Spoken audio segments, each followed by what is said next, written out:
Hello and welcome once again to Loveland's Talking.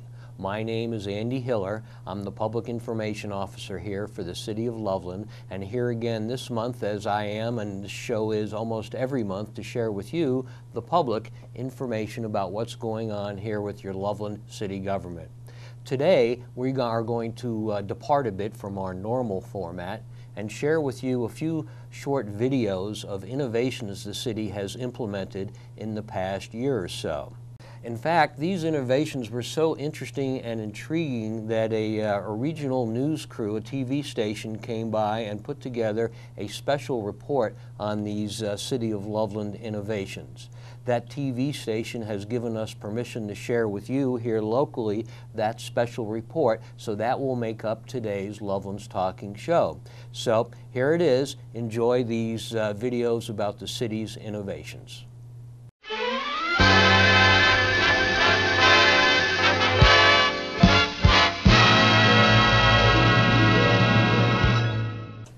Good evening and welcome to LUKY, Lucky Channel 13 News. I'm Amber Bright. And I'm Justin Time. This evening we're going to depart from our usual format of reporters standing in front of empty buildings and telling you about unpleasant things. We're bringing you a special report. That's right, Justin. For tonight, we've called upon our finest team of correspondents for a special report on the recent innovations implemented by the City of Loveland. We begin with Connor Scholl at a new Loveland golf course. Gosh, Amber, don't we wish we were assigned to the golf course? Yes, Justin, Connor sure is lucky. We're stuck in this comfortable, climate-controlled studio, reading from a teleprompter and earning top dollar. Connor, what do you have for us?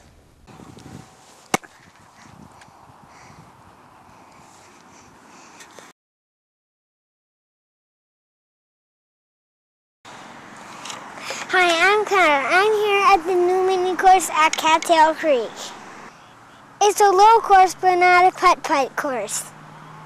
This course was specially made to be both a putting course and a snag course. Snag stands for starting new at golf.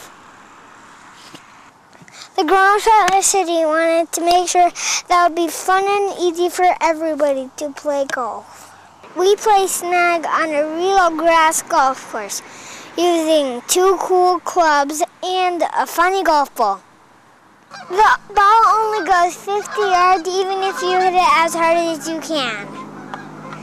It's the only course in the whole United States that it has snag equipment.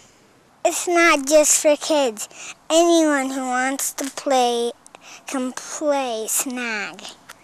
You use these plastic clubs. This one's a launcher, this one's a roller. It's a flag sticky instead of a hole.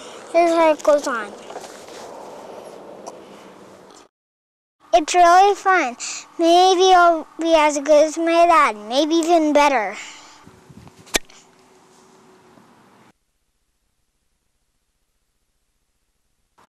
Watch out, Tiger, here I come.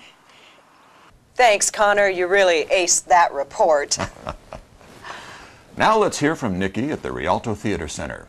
Another tough assignment, Amber. They've added a new building by taking the public-private partnership equation and adding philanthropic. There's no business like show business, like no business I know. Everything about it is appealing, everything the traffic will allow. You just came from the historic Rialto Theater, which was built in 1920 and is listed on the National Historic Places Register. The grand opening featured the silent film Zane Grey's Desert of Wheat, and the theater was very popular when the talkies began and years after. The historic Rialto is definitely one of Loveland's treasures. Unfortunately, the theater was built for silent films and lacked adequate backstage to accommodate performances. Performers had to use changing rooms in another building. Imagine running down an alley in a snowstorm to change your costume to be back on stage in time for the next scene. A green room was desperately needed. The city bought the building next door, which was a shoe store. When the owner of the building next door to the old shoe store lost his tenant, city staff and that building owner started sharing ideas. What if they partnered to take both buildings and create not just a green room? What about including office space, community event space, and a restaurant? The Community Foundation got involved too, and the result was an innovative private-public philanthropic partnership. Thanks to this innovative partnership, the Rialto Theater became the Rialto Theater Center with additional public and private facilities. Right now, you are probably sitting where the Florsheims were. I hope your food doesn't taste like old shoe leather. The public side of the new building provides expanded storage, workshop and dressing room space for the theater, plus a rentable community room, reception area, and conference room. The private sector side of the addition includes leasable third-floor office space and a first-floor restaurant, a beautiful tapas restaurant called The Next Door. We encourage you to try it. So that's the story from here. The Rialto Theater Center is the result of our successful public-private philanthropic partnership innovation. Let's go on with the show.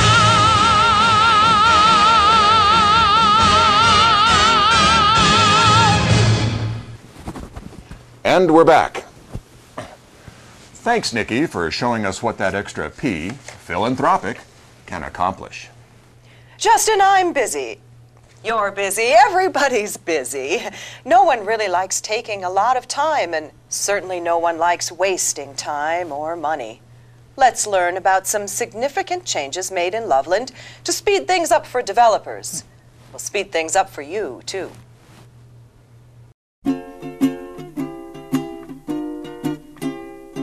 Raindrops are falling on my head, and just like the guy whose feet are too big for his bed, nothing seems to fit. Those raindrops are falling on my head, they keep falling. Hey there, I'm David Trump. No relation. I'm here to begin a development project, and I've got all the plans here for your staff. Actually, David, we don't need all those plans anymore. What do you mean? You have to have plans for a development. No one can prepare a site and build a building without plans. You're absolutely right, David. I should have been more specific. We do need a set of plans. A set of plans? But don't all your folks need to look at them and review them and give us the green light before we get started? There are planning folks, building folks, fire folks, utility folks, street folks, and all those other folks who have to give us an okay before we can begin.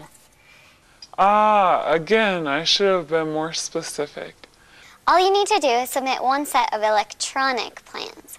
We'll take your one PDF, and with a single click, we'll forward it to everyone here who needs to see it. One click and it's done. You mean I don't need all of these paper copies anymore? Nope. And what about if something changes? Can I simply change the electronic version and send you the update? Yes. Wow, that's going to save us at least $300 and a lot of time for every revision by not having to print out all these plan sets. And I won't have to truck on down here every time to drop them off. This is great news. How do I do this? All the info is right here. Basically, you just go to this website, fill out a brief form, and transmit the plans. Thanks. I'll go back to the office and do that right away. Glad to help. I'm Stacia, and I'm sure you'll also be happy to learn about some of the other things we've done to turbocharge our customer service. We've synced our review process with construction schedules, we check for plan updates daily, and we've reduced the types of documents needed for review. They all add up to faster and less costly turnaround time for you. Bye now. Because I'm free, nothing's worrying me. Wow, that was speedy. I guess that proves that developers and government workers can be fast talkers. They sound like that old song with ferrets. Or was it squirrels? I believe that was chipmunks, Amber. Oh, whatever. Anyway, Tracy is standing by to tell us about Loveland's major library expansion. Got a story for us, Tracy?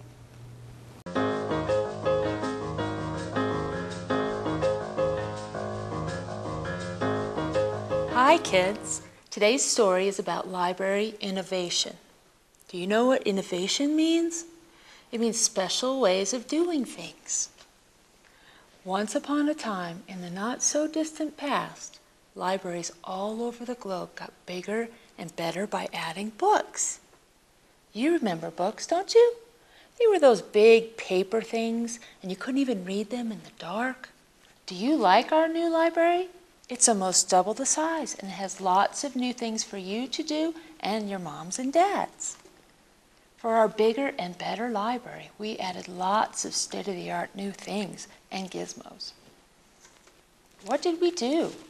Well, we added the iExplore room with 48 computers for grown-ups to use with popular software and the internet. 48, that's almost 50. We added a special adult iLearn classroom with 15 computers, an overhead projector, and a special blackboard. It's called a white blackboard. I know you kids are enjoying all the computers here in the children's area and all the new special furniture made just for you. And your older brothers and sisters spend a lot of time here in our teen theme area. They're not only using their computers, but Xboxes and other fun educational devices. Have you visited our iCreate room? It's a special room with state-of-the-art production capabilities so you can make your own really neat videos. You can be in Hollywood, in an airplane, in a jungle, or even on the moon. And this is funny. Even though this building is made of red brick, some people say the library is very green and gave it a LEED award. And see these clouds? A giant invisible computer in the sky is what we use to keep all of these computers running. We even won an award from Computer World magazine in Washington, D.C. for all of our innovations.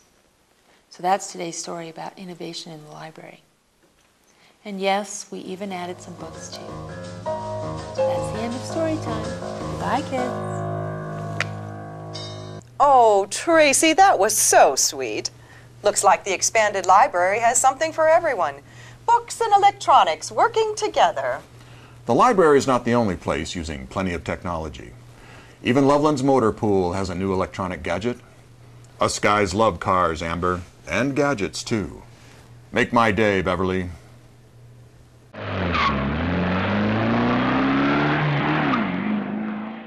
Are there underutilized vehicles in your organization? We found not just a few, but a few dozen in ours. We're not talking about special purpose vehicles here, but sedans, SUVs, and pickups that are driven less than 5,000 miles a year. They spend far more time in the parking lot than on the road. Many of them, because of their age, were due to be replaced. It didn't make sense to replace these older, underutilized vehicles with new underutilized vehicles. We were looking for a way to share the vehicles.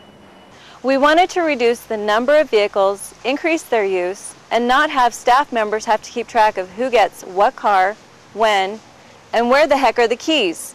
That was the problem, but we didn't have a solution. So instead of us trying to figure out how to make this happen, we opened it up to automotive vendors to see what they could suggest. The result was an innovative arrangement with Enterprise Fleet Management. We lease, not buy, 15 vehicles to replace the 40 underutilized vehicles. They do all the maintenance, and no one here has to juggle the keys. They gave us a high-tech solution to a low-tech problem. Here's how it works. It's really cool. They created an online reservation system for our 15 vehicles. If I need a car, I simply reserve one online 5 days or 5 minutes in advance. Now here's where it gets really cool. Check this out. Using my City ID card, I just swipe it across the windshield in front of this gadget. It recognizes the reservation and unlocks the car. Then I get the key out of the glove box and I just start the car and off I go. When I'm done with the car, I put the key back in the glove box, lock up, and swipe the card again. The rental is finished. And yes, it's a rental. My department is automatically charged for the time or mileage and our fleet office gets the funds to help offset the lease fee from Enterprise. The reservation, key management, and bookkeeping are all done electronically. There's no extra staff time involved. Very efficient. Oh, and even if a thief gets the key from the glove box, unless they've made a reservation and swipe an ID card, the car won't start. In addition to these 15 vehicles, we've just finished a special lease agreement with Nissan for 2 of their all-electric Leaf cars. But that's another story.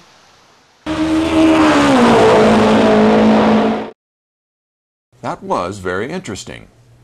Even with the keys, a thief can't steal the car. Oh, hold on, Justin. This just in. We have Jacob Hewson with a report from the Loveland Police Station.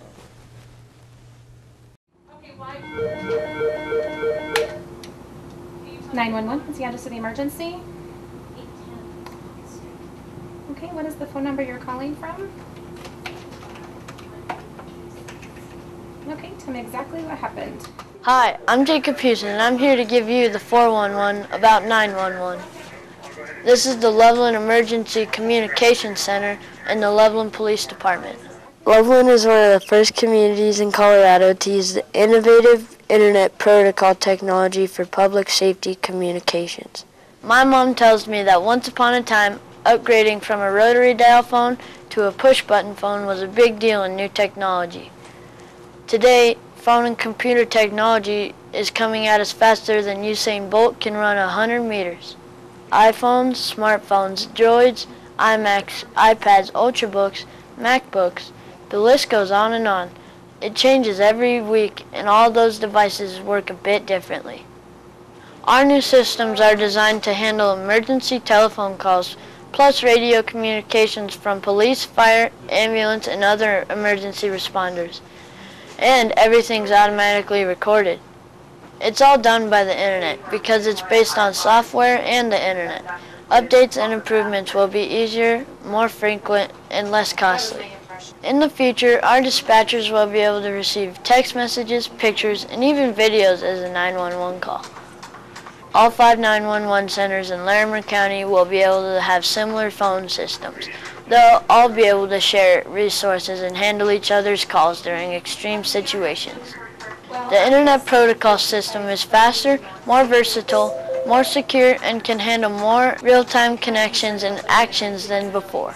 When seconds can save a life, this new system saves seconds. So folks, that's the 411 about the innovative 911 system here in City of Loveland. Stay safe and watch out for us kids. Thanks, Jacob, for all that 411. I guess that's what we provide too, Amber. Yes, and here's some information from those other folks in blue and in yellow, the fire department. They spend a lot of time practicing with hoses and ladders, and now with computers, too.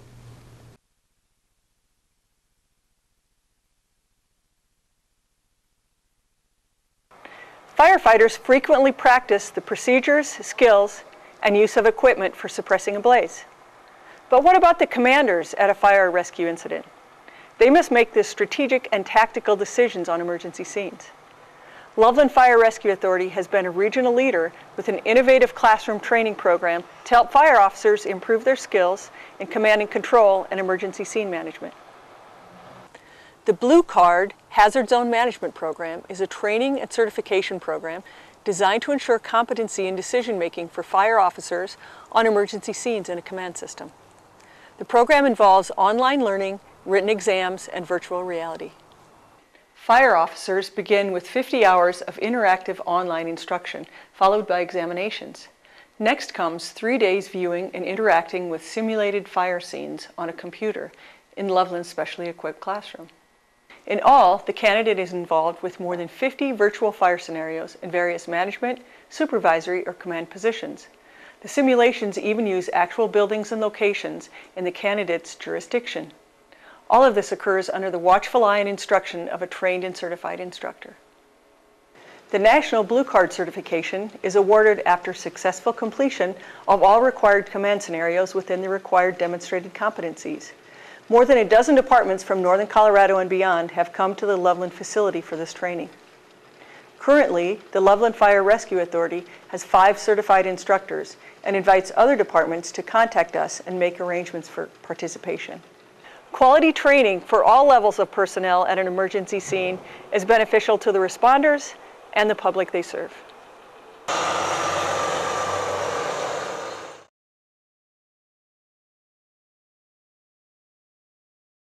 Thanks, Carrie, for bringing us that report.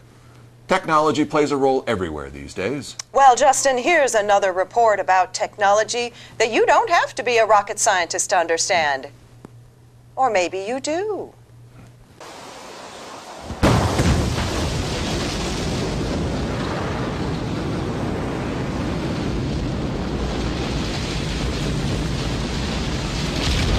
Roger, Houston.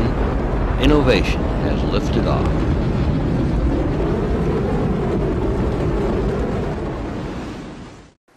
One local official jokingly said, Loveland's innovative technology acceleration program is more like the dating game than rocket science. It's about relationships. It's helping our local businesses meet and interact with each other and with international high-tech firms and federal agencies, including NASA, to foster growth, synergy, and company revenues. The program, launched by our Economic Development Department, brings together creative local businesses and new technologies from federal laboratories. To help cultivate these relationships, the city has retained a consulting firm with expertise in technology transfer, with connections to federal agencies such as NASA, the Department of Defense, and the National Renewable Energy Laboratory, and others. The firm also assists with business-to-business partnerships, business development, and grant and proposal writing assistance, and so far there have been more than 60 dates, interactions, totaling more than 250 hours of consultation. Results include several NASA connections with possible tech sharing opportunities, business-to-business connections for new product development, government contracts in process, government grants written, small business innovation research grants written, strategic planning assistance, and more. Here are a few examples. One firm now has 4 clients from the area Innosphere Incubation Organization, helping those firms design for manufacturing. A local business that manufactures microchips has been learning of and interacting with other area firms with chip and circuit board needs. The consultant has helped a software firm find new markets with the Department of Defense, Colorado Board of Education, and the Lieutenant Governor's Office. A local UAV, drone, technology firm is collaborating with NASA, the Naval Research Lab, and Ball Aerospace. A local robotics firm has been sharing technology with a couple of other nearby firms to explore collaborative possibilities, so stay tuned. As our innovative technology transfer and acceleration program matures, more local businesses and international agencies will be working together to develop long-lasting relationships.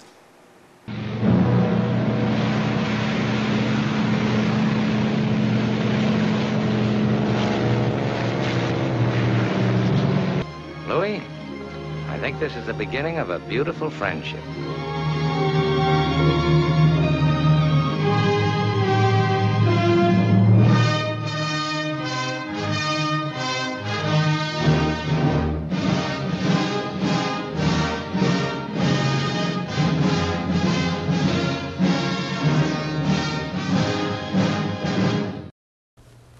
And that's also the end for us here with this special presentation from LUKY, Lucky Channel 13. Good night, and we hope you get lucky again tomorrow.